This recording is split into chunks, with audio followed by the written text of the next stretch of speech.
CIET-NCERT द्वारा प्रस्तुत है कक्षा 7 के लिए हिंदी की ध्वनि पाठ्य पुस्तक मल्हार। पृष्ठ संख्या 116, अध्याय 9, चिड़िया। इस पाठ के दाईं ओर एक बार कोड दिया गया है, जिसे स्कैन करके आप इस पाठ से संबंधित अतिरिक्त जानकारी प्राप्त कर सकते हैं। चिड़िया। पीपल की ऊंची डाली पर बैठी चिड़िया गाती है, तुम्हें ज्ञात क्या अपनी बोली में संदेश सुनाती है। चिड़िया बैठी प्रेम प्रीति की रीति हमें सिखलाती है, वह जुग के बंदी मानव को मुक्ति मंत्र बतलाती है।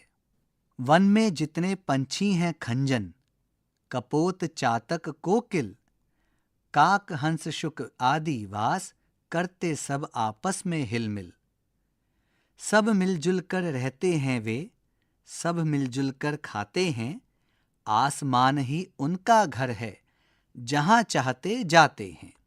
रहते जहां वहां वे अपनी दुनिया एक बसाते हैं, दिन भर करते काम रात में पेड़ों पर सो जाते हैं। यहाँ इस पृष्ठ पर एक वृक्ष का चित्र है, जिसके मोटे तने के चारों ओर ऊपर नीचे बहुत से पक्षी उड़ रहे हैं। पृष्ठ संख्या 117। उनके मन में लोभ नहीं है, पाप नहीं, परवाह नहीं, जग का सारा माल हड़प कर जाने की भी चाह नहीं। जो मिलता है अपने श्रम से उतना भर ले लेते हैं, बच जाता जो औरों के हित उसे छोड़वे देते हैं। सीमाहीन गगन में उड़ते निर्भय विचरण करते हैं, नहीं कमाई से औरों की अपना घर वे भरते हैं। यहाँ दाईं ओर एक चित्र है, जिसमें एक छोटी सी पहाड़ी के ऊपर एक बालिका नीचे खड़े बालक को गेंद पकड़ा रही है। आसपास हरियाली है और आसमान पर कुछ पक्षी उड़ रहे हैं। बालक के आसपास भी 2 पक्षी उड़ रहे हैं। वे कहते हैं, मानव सीखो तुम हमसे जीना जग में, हम स्वच्छंद और क्यों तुमने डाली है बेड़ी पग में। तुम देखो हमको फिर अपनी सोने की कड़ियां तोड़ो, ओ मानव तुम मानवता से द्रोह भावना को छोड़ो। पीपल की डाली पर चिड़िया यही सुनाने आती है, बैठ घड़ी भर हमें चकित कर, गाकर फिर उड़ जाती है। आरसी प्रसाद सिंह। इस पृष्ठ के मध्य भाग में एक चित्र है, जिसमें 2 बालक उपवन में टहल रहे हैं और आपस में कुछ बातें कर रहे हैं। इस पृष्ठ के अंतिम भाग में एक चित्र है, जिसमें एक बेंच के ऊपर 2 लड़कियां बैठी हुई हैं। वे एक पुस्तक से पढ़ रही हैं और आसपास कुछ पक्षी उड़ रहे हैं। पृष्ठ संख्या 118। कवि से परिचय। आरसी प्रसाद सिंह प्रकृति और जीवन संघर्षों को अपनी रचनाओं में प्रमुखता से चित्रित करने वाले कवि हैं। वे अपनी रचनाओं में प्रेम, करुणा, त्याग, बलिदान, मुक्ति और मिलजुल कर एक सुंदर संसार रचने की कल्पना करते रहे हैं, जैसा कि चिड़िया कविता में भी आपने पढ़ा। उन्होंने चिड़िया के माध्यम से कितनी सुंदर बात कही है। चिड़िया बैठी प्रेम प्रीति की रीति हमें सिखलाती है, वह जग के बंदी मानव को मुक्ति मंत्र बतलाती है। कलापी और आरसी उनके चर्चित कविता संग्रह हैं। यहाँ आरसी प्रसाद सिंह जी का एक रेखा चित्र दिया गया है, जिसके साथ उनका जन्म वर्ष 1911 और मृत्यु वर्ष 1996 अंकित है। पाठ से आइए अब हम इस कविता पर विस्तार से चर्चा करें। आगे दी गई गतिविधियां इस कार्य में आपकी सहायता करेंगी। मेरी समझ से। क, यहां दिए गए प्रश्नों का सटीक उत्तर कौन सा है, उसके सामने तारा बनाइए। कुछ प्रश्नों के 1 से अधिक उत्तर भी हो सकते हैं। 1. कविता के आधार पर बताइए कि इनमें से कौन सा गुण पक्षियों के जीवन में नहीं पाया जाता है। प्रेम प्रीति, मिलजुल कर रहना, लोभ और पाप, निर्भय विचरण। साथ ही यहाँ एक चित्र है, जिसमें कुछ पक्षी आकाश में उड़ रहे हैं। 2. सब मिलजुल कर रहते हैं वे, सब मिलजुल कर खाते हैं। कविता की यह पंक्ति किन भावों की ओर संकेत करती है? असमानता और विभाजन, प्रतिस्पर्धा और संघर्ष, समानता और एकता, स्वार्थ और ईर्ष्या। साथ ही यहाँ पर एक चित्र है जिसमें कुछ लड़के और लड़कियां आपस में खेल रहे हैं। पृष्ठ संख्या 119। 3. वे कहते हैं मानव सीखो, तुम हमसे जीना जग में। कविता में पक्षी मनुष्य से कैसा जीवन जीने के लिए कहते हैं? आकाश में उड़ते रहना, बंधन में रहना, स्वच्छंद रहना, संचय करना। यहाँ साथ ही एक बालिका का सोचते हुए चित्र है। ख. अब अपने मित्रों के साथ मिलकर चर्चा कीजिए और कारण बताइए कि आपने ये उत्तर ही क्यों चुने। मिलकर करें मिलान। कविता में से चुनकर कुछ संदर्भ यहाँ दिए गए हैं। अपने समूह में इन पर बातचीत कीजिए और इन्हें इनके सही भावों से मिलाइए। इनके लिए आप शब्दकोश, इंटरनेट या अपने परिजनों और शिक्षकों की सहायता ले सकते हैं। यहाँ एक तालिका है जिसके 2 स्तंभ हैं। पहले स्तंभ का शीर्षक है संदर्भ। संदर्भ के अंतर्गत दिए गए वाक्य इस प्रकार हैं। 1. चिड़िया की बोली। 2. सोने की कड़ियां। 3. निर्भय विचरण। 4. मुक्ति मंत्र। 5. दिन भर काम।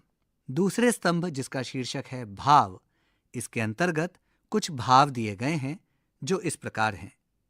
1. बंधन और लालच। 2. श्रम और संतोष। 3. बंधन से मुक्ति। 4. स्वतंत्रता और निर्बाध जीवन। 5. प्रेम और स्वतंत्रता का संदेश। अब आप दिए गए संदर्भों को भावों के साथ मिलान कीजिए। इस पृष्ठ पर एक चित्र है जिसमें एक सड़क निर्माण करने वाले मजदूर का चित्र है। उसने जमीन पर एक कपड़ा बिछाया हुआ है और वह बैठकर भोजन कर रहा है। उसके दाईं ओर एक फावड़ा है और बाईं ओर एक सुराही। साथ ही 2 पक्षी उसके आसपास मंडरा रहे हैं। पंक्तियों पर चर्चा। कविता में से चुनकर कुछ पंक्तियां यहां दी गई हैं। इन्हें ध्यान से पढ़िए और इन पर विचार कीजिए। आपको इनका क्या अर्थ समझ में आया? अपने विचार कक्षा में अपने समूह में साझा कीजिए और लिखिए। क. चिड़िया बैठी प्रेम प्रीति की, रीति हमें सिखलाती है। ख. उनके मन में लोभ नहीं है, पाप नहीं परवाह नहीं। ग. सीमाहीन गगन में उड़ते, निर्भय विचरण करते हैं। यहीं साथ में एक चित्र दिया गया है। इसमें 2 पक्षी एक पेड़ की डाली पर बैठे हुए हैं। पृष्ठ संख्या 120। सोच विचार के लिए। यहाँ कविता की कुछ पंक्तियां और उनसे संबंधित प्रश्न दिए गए हैं। कविता पढ़ने के बाद अपनी समझ के आधार पर प्रश्नों के उत्तर दीजिए। सब मिलजुल कर रहते हैं वे, सब मिलजुल कर खाते हैं। पक्षियों के आपसी सहयोग की यह भावना हमारे लिए किस प्रकार उपयोगी है? स्पष्ट कीजिए। ख. जो मिलता है अपने श्रम से, उतना भर लेते हैं। पक्षी अपनी आवश्यकता भर ही संचय करते हैं। मनुष्य का स्वभाव इससे भिन्न कैसे है? ग. हम स्वच्छंद और क्यों तुमने डाली है बेड़ी पग में। पक्षी को स्वच्छंद और मनुष्य को बेड़ियों में क्यों बताया गया है? यहां साथ ही एक पेड़ का चित्र है जिसकी शाखाओं पर बहुत से पक्षी बैठे हुए हैं। अनुमान और कल्पना से अपने समूह में मिलकर संवाद कीजिए। 1. चिड़िया मनुष्य को स्वतंत्रता का संदेश देती है।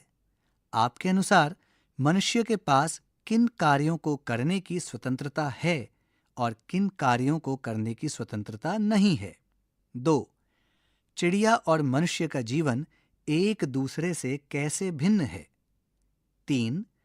चिड़िया कहीं भी अपना घर बना सकती है। यदि आपके पास चिड़िया जैसी सुविधा हो तो आप अपना घर कहाँ बनाना चाहेंगे और क्यों? 4. यदि आप चिड़िया की भाषा समझ सकते तो आप चिड़िया से क्या बातें करते? कविता की रचना। सब मिलजुल कर रहते हैं वे, सब मिलजुल कर खाते हैं। यहाँ शब्द समूह मिलजुल कर रेखांकित किया गया है। रेखांकित शब्दों पर ध्यान दीजिए। ये शब्द लिखने बोलने में एक जैसे हैं। इस तरह की शैली प्रायः कविता में आती है। अब आप सब मिलजुल कर यहाँ दी गई कविता को आगे बढ़ाइए। संकेत: सब मिलजुल कर हंसते हैं वे, सब मिलजुल कर गाते हैं। रिक्त स्थान, रिक्त स्थान। अब आप दिए गए दोनों रिक्त स्थानों को पूरा कीजिए। यहाँ साथ ही एक घोंसले का चित्र है जिसके भीतर 2 चिड़िया के बच्चे बैठे हुए हैं। एक चिड़िया एक बच्चे को भोजन दे रही है और दूसरी चिड़िया उसे देख रही है। पृष्ठ संख्या 121। भाषा की बात। पीपल की ऊंची डाली पर बैठी चिड़िया गाती है, तुम्हें ज्ञात क्या अपनी बोली में संदेश सुनाती है। यहाँ शब्द गाती और शब्द सुनाती रेखांकित किए गए हैं। रेखांकित शब्दों पर ध्यान दीजिए। गाती और सुनाती रेखांकित शब्दों से चिड़िया के गाने और सुनाने के कार्य का बोध होता है। वे शब्द जिनसे कार्य करने या होने का बोध होता है उन्हें क्रिया कहते हैं। कविता में ऐसे क्रिया शब्दों को ढूंढकर लिखिए और उनसे नए वाक्य बनाइए। यहाँ एक चित्र है जिसमें एक चिड़िया पेड़ की एक शाखा पर बैठी हुई है। पाठ से आगे। यहाँ एक चित्र है जिसमें एक पानी से भरा हुआ पात्र है जिस पर एक पक्षी झुककर पानी पी रहा है। एक पक्षी पानी के भीतर पानी से खेल रहा है, वहीं दूसरी ओर एक पक्षी पानी पी चुका है। भावों की बात। क। जब आप इस चित्र का अवलोकन करते हैं तो आपको कैसा महसूस होता है? अपने उत्तर के कारण भी सोचिए और बताइए। आप यहाँ दिए गए भावों में से शब्द चुन सकते हैं। आप किसी भी दृश्य के लिए एक से अधिक शब्द भी चुन सकते हैं। ये शब्द इस प्रकार हैं: प्रेम, वीरता, दया, करुणा, क्रोध, हंसी, आनंद, डर, घृणा, आश्चर्य, ममता, शांति, सुख, दुख, ईर्ष्या, गर्व, निराशा, आभार, उत्साह, चिंता, आत्मविश्वास, सहानुभूति, उदासीनता, शंका। यहाँ एक तालिका दी गई है जिसके 2 स्तंभ हैं। पहले स्तंभ का शीर्षक है दृश्य। दृश्य के अंतर्गत वाक्य इस प्रकार हैं: 1. आपको कहीं से किसी पक्षी के चहचहाने की आवाज सुनाई देती है। 2. शाम के समय किसी पेड़ पर अनगिनत पक्षी एक साथ चहचहा रहे हैं। 3. कोई गाय अपने बच्चे को दूध पिला रही है। 4. कोई व्यक्ति अपने वाहन की खिड़की से कूड़ा बाहर फेंक देता है। 5. कोई बच्चा किसी व्यर्थ कागज को कूड़ेदान में डाल देता है। 6. कोई व्यक्ति बिना हेलमेट पहने बहुत तेज बाइक चला रहा है। 7. 2 प्राणी किसी कारण लड़ रहे हैं। 8. एक व्यक्ति जिसके पैर नहीं हैं, वह विशेष रूप से बनाई गई तिपहिया गाड़ी पर यात्रा कर रहा है। 9. किसी स्थान पर नेत्रहीन व्यक्तियों के लिए भारती ब्रेल लिपि में सूचनाओं के बोर्ड लगे हैं। 10. कोई व्यक्ति किसी को अपशब्द कह रहा है। 11. कोई व्यक्ति किसी जरूरतमंद भूखे को भोजन दे रहा है। 12. कोई लड़का स्वादिष्ट भोजन बनाकर अपनी बहन को खिला रहा है। दूसरे स्तंभ का शीर्षक है भाव। भाव के अंतर्गत आपको रिक्त स्थान दिए गए हैं।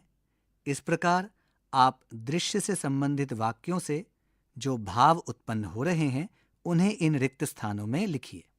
पृष्ठ संख्या 122। ख। दिए गए भावों में से आप कौन से भाव कब कब अनुभव करते हैं? भावों के नाम लिखकर उन स्थितियों के लिए एक एक वाक्य लिखिए। संकेत: आत्मविश्वास। जब मैं अकेले पड़ोस की दुकान से कुछ खरीद कर ले आता हूं। आज की पहेली। कविता में आपने कई पक्षियों के नाम पढ़े। अब आपको पक्षियों से जुड़ी कुछ पहेलियां दी गई हैं। पक्षियों को पहचानकर सही चित्रों के साथ रेखा खींचकर जोड़िए। पहेलियां इस प्रकार हैं। 1. दिखने में हूं हरा हरा, कहता हूं सब खरा खरा, खाता हूं मैं मिर्ची लाल, कहते सब मुझे मिट्ठू लाल।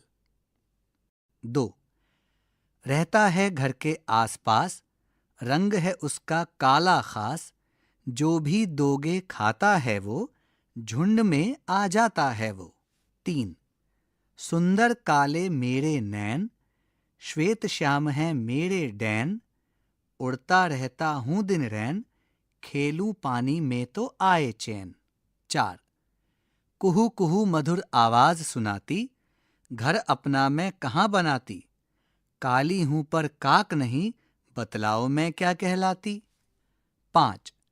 संदेश पहुंचाना मेरा काम, देता हूं शांति का पैगाम, करता हूं मैं गुटरगू, आओगे पास तो हो जाऊंगा छू। 6.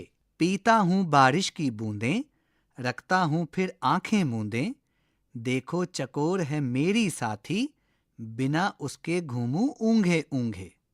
6. तन मेरा सफेद, गर्दन मेरी लंबी, नाम बताओ सच्ची सच्ची, कहलाता हूं मैं जल पक्षी। इस पृष्ठ पर कुछ पक्षियों के चित्र दिए गए हैं। पहला चित्र कबूतर का है, दूसरा चित्र खंजन का, तीसरा चित्र चातक का, चौथा चित्र कौवे का, पांचवा चित्र कोयल का, छठा चित्र हंस का और सातवां चित्र तोते का है। अब आप पहेलियों के उत्तर से इन चित्रों का मिलान कीजिए। पृष्ठ संख्या 123। चित्र की बात। यहाँ इस पृष्ठ पर 3 चित्र दिए गए हैं। इन चित्रों का अवलोकन करते हुए दिए गए प्रश्नों का उत्तर दीजिए। पहले चित्र में कुछ पक्षी शहर की इमारतों के आसपास उड़ रहे हैं। दूसरे चित्र में एक पक्षी पिंजरे के भीतर बंद है और तीसरे चित्र में एक जंगल में एक पक्षी अपने घोंसले से झांक रहा है। इन चित्रों का अवलोकन करते हुए अब आप सोचिए कि इन पक्षियों को कहाँ होना चाहिए। निर्भय विचरण। यहाँ 2 चित्र दिए गए हैं। पहले चित्र में एक अभयारण्य का चित्र है जिसमें एक शेर और एक भालू स्वच्छंद विचरण कर रहे हैं और एक बंद गाड़ी में कुछ मनुष्य उन्हें देखते हुए जा रहे हैं। दूसरे चित्र में एक चिड़ियाघर का चित्र है जिसमें शेर और बंदर और अन्य जीव जंतु पिंजरे में बंद हैं और उन्हें देखने के लिए मनुष्य आए हुए हैं। पृष्ठ संख्या 124। सीमाहीन गगन में उड़ते निर्भय विचरण करते हैं। कविता की इन पंक्तियों को पढ़िए और इन चित्रों का अवलोकन कीजिए। इन चित्रों के माध्यम से आपके मन में क्या विचार आ रहे हैं? संकेत: जैसे इन चित्रों में कौन निर्भय विचरण कर रहा है? साथ साथ। वन में जितने पंछी हैं खंजन, कपोत चातक कोकिल, काक हंस शुक आदिवास, करते सब आपस में हिलमिल। 1. वन में सारे पक्षी एक साथ रह रहे हैं। हमारे परिवेश में भी पशु पक्षी साथ रहते हैं। आप विचार कीजिए कि हमारे परिवेश में उनका रहना क्यों आवश्यक है। 2. हम अपने आसपास रहने वाले पशु पक्षियों की सहायता कैसे कर सकते हैं। यहाँ साथ ही एक वन का चित्र है जिसमें बहुत से हरे भरे पेड़ हैं और आकाश में उड़ते हुए पक्षी हैं। शब्द एक, अर्थ अनेक। उनके मन में लोभ नहीं है। इस पंक्ति में मन का अर्थ चित्त, बुद्धि है, किंतु मन शब्द के अन्य अर्थ भी हो सकते हैं। अब यहाँ कुछ पंक्तियां दी गई हैं, उन्हें भी पढ़िए। क, आज मेरा मन पहाड़ों पर जाने का कर रहा है। यहाँ शब्द मन रेखांकित किया गया है। ख, व्यापारी ने किसान से 10 मन अनाज खरीदा। इस वाक्य में शब्द मन को रेखांकित किया गया है। यहां दिए गए वाक्यों में मन शब्द का प्रयोग अलग अलग अर्थों, संदर्भों में किया गया है। इस प्रकार हम देखते हैं कि एक ही शब्द दूसरे संदर्भ में अलग अलग अर्थ दे रहा है। आइए इससे संबंधित एक और रोचक उदाहरण देखते हैं। मंगल ने मंगल से कहा कि मंगल को मंगल पर मंगल होगा। संकेत, इस वाक्य में एक व्यक्ति दूसरे व्यक्ति से दिन, ग्रह और शुभ कार्य की चर्चा कर रहा है। आगे कुछ और ऐसे ही शब्द दिए गए हैं। दिए गए शब्दों का अलग अलग अर्थों या संदर्भों में प्रयोग कीजिए। पृष्ठ संख्या 125। ये शब्द इस प्रकार हैं। क, कर। ख, जल। ग, अर्थ। घ, फल। अण, आम। अब आप इन शब्दों को अलग अलग संदर्भों में प्रयोग करते हुए दिए गए रिक्त स्थानों को भरिए। रचनात्मकता। क, खुले आसमान में पेड़ों की टहनियों, छतों और भवनों आदि पर बैठे या उड़ते पक्षी बहुत मनमोहक लगते हैं। अपनी पसंद के ऐसे कुछ दृश्यों का कोलाज बनाकर कक्षा में प्रदर्शित कीजिए। ख, स्वतंत्रता और प्रेम का संदेश देने वाला एक पोस्टर बनाइए। इसमें इस कविता की कोई पंक्ति या संदेश भी सम्मिलित कीजिए। हमारा पर्यावरण। मनुष्य बिना सोचे समझे जंगलों की लगातार कटाई कर रहा है, जिससे पशु पक्षियों का जीवन प्रभावित हो रहा है। मनुष्य द्वारा किए जा रहे ऐसे कार्यों की एक सूची बनाइए जिनसे पर्यावरण व हमारे परिवेश के पशु पक्षियों के लिए संकट की स्थिति उत्पन्न हो रही है। इस संकट की स्थिति से बचने के लिए क्या क्या उपाय किए जा सकते हैं, लिखिए। आप इस कार्य में शिक्षक, इंटरनेट और पुस्तकालय की सहायता भी ले सकते हैं। संकेत, जैसे ऊंचे भवनों का निर्माण। परियोजना कार्य। क, पर्यावरण संरक्षण के लिए हम अपने स्तर पर कुछ प्रयास कर सकते हैं। आप अपने विद्यालय, आसपास और घरों में देखिए कि किन किन कार्यों में प्लास्टिक के थैले का प्रयोग किया जाता है। उन कार्यों की सूची बनाइए। अब इनमें प्रयोग किए जा रहे प्लास्टिक के थैलों के विकल्पों पर विचार कीजिए और लिखिए। संकेत, जैसे हम प्लास्टिक के थैले की जगह कागज या कपड़े के थैले का प्रयोग किन किन कार्यों में कर सकते हैं। ख, सभी विद्यार्थी पर्यावरण बचाओ विषय पर एक नुक्कड़ नाटक तैयार करें और उसकी प्रस्तुति विद्यालय प्रांगण में करें। झरोखे से। कविता में पक्षियों के सीमाहीन गगन में उड़ने की बात कही गई है। पक्षियों का आकाश में उड़ना उद्देश्यपूर्ण है। पक्षियों की उड़ान से जुड़ी एक रोचक जानकारी आगे दी गई है। इसे पढ़कर आप पक्षियों की उड़ान से जुड़े कुछ नए तथ्यों को जान पाएंगे। पृष्ठ संख्या 126। पक्षियों की प्रवास यात्राएं। पक्षियों की प्रवास यात्राएं सबसे विचित्र और रहस्यपूर्ण होती हैं। हर साल शरद ऋतु और शुरू जाड़ों में अनेक पक्षी एशिया, यूरोप तथा अमेरिका के उत्तरी भागों में स्थित अपने स्थानों से चलकर गर्म देशों में आ जाते हैं। वसंत तथा गर्मियों में वे फिर वापस उत्तर में पहुंच जाते हैं। वे समय के इतने पक्के होते हैं कि इनके आने जाने के एक एक दिन की ठीक गणना की जा सकती है। हाँ, प्रतिकूल मौसम के कारण कभी देर हो जाए तो बात दूसरी है। कुछ प्रजातियों के पक्षी थोड़े ही दूरी पर जाते हैं। हर पक्षी थोड़ा बहुत तो इधर उधर जाता आता है ही। कभी रहन सहन के कष्टों के कारण तो कभी खाना कम हो जाने के कारण। इस प्रकार का आवागमन मुख्यतः उत्तर भारत में देखने को मिलता है, जहां पर मौसम भिन्न भिन्न और तीव्रता लिए हुए होते हैं। जो पक्षी ऊंचे पहाड़ों पर गर्मियां बिताते हैं, वे जाड़ों में निचली पहाड़ियों, तराई अथवा मैदानों में चले आते हैं। इस प्रकार का आवागमन भारत में बहुत अधिक पाया जाता है, जहां गंगा के क्षेत्र के बराबर में ही विशाल हिमालय है। इन छोटे छोटे वीर यात्रियों को अपनी समस्त लंबी लंबी यात्राओं के बीच भारी कष्ट झेलने पड़ते हैं और बड़े बड़े संकटों का सामना करना पड़ता है। कभी जंगलों, कभी मैदानों और कभी समुद्र के ऊपर से गुजरना होता है। कभी भयंकर तूफान आ जाते हैं और वे अपने मार्ग से भटक जाते हैं। बहुधा वे आंधियों के थपेड़ों से समुद्र की ओर पहुंच जाते हैं और फिर एकदम नीचे पठारों में समा जाते हैं। रात को नगर का तीव्र प्रकाश इन्हें भटका देता है। कुछ पक्षी बीच बीच में रुक रुक कर यात्रा करते हैं ताकि थकान ना हो। कुछ ऐसे पक्षी भी हैं जो खाने और आराम करने के लिए बिना रुके लगातार बहुत लंबी लंबी यात्राएं पूरी कर लेते हैं। कुछ पक्षी केवल दिन में उड़ते हैं तो कुछ दिन और रात दोनों समय, किंतु अधिकतर पक्षी सूर्यास्त के बाद अपनी यात्रा पर बढ़ते जाते हैं। पक्षी प्रायः दल बनाकर उड़ते हैं।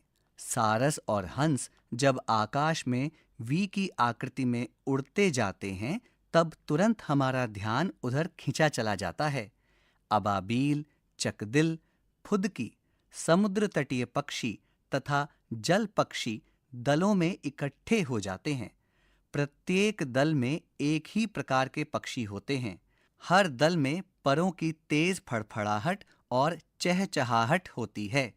उसके बाद वे धरती से हवा में उठ जाते हैं और आकाश को चीरते हुए आगे ही आगे बढ़ते जाते हैं।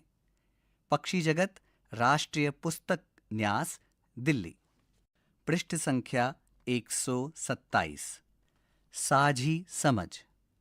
आप इंटरनेट या किसी अन्य माध्यम की सहायता से अन्य प्रवासी पक्षियों के बारे में रोचक जानकारी एकत्रित कीजिए और प्रवासी पक्षियों पर लेख लिखिए। खोजबीन के लिए यहाँ दी गई इंटरनेट कड़ियों का प्रयोग करके आप जीव जगत के बारे में और भी जान समझ सकते हैं। हमारा पर्यावरण। यहाँ एक YouTube लिंक दिया गया है जो इस प्रकार है: HTTPS://YOUTUBE/L।